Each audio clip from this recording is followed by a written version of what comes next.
So look what came through while I was at school.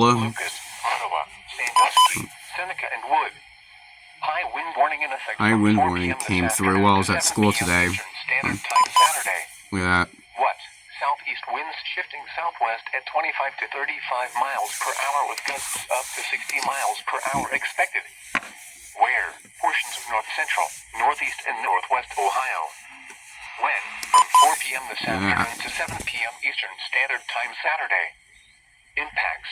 Damaging winds will blow down trees and power lines. Widespread power outages are expected.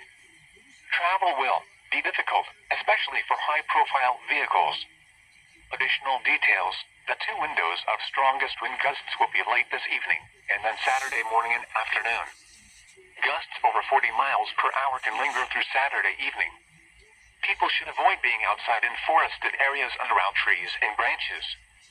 If possible, remain in the lower levels of your home during the windstorm and avoid windows. Use caution if you must drive. A winter weather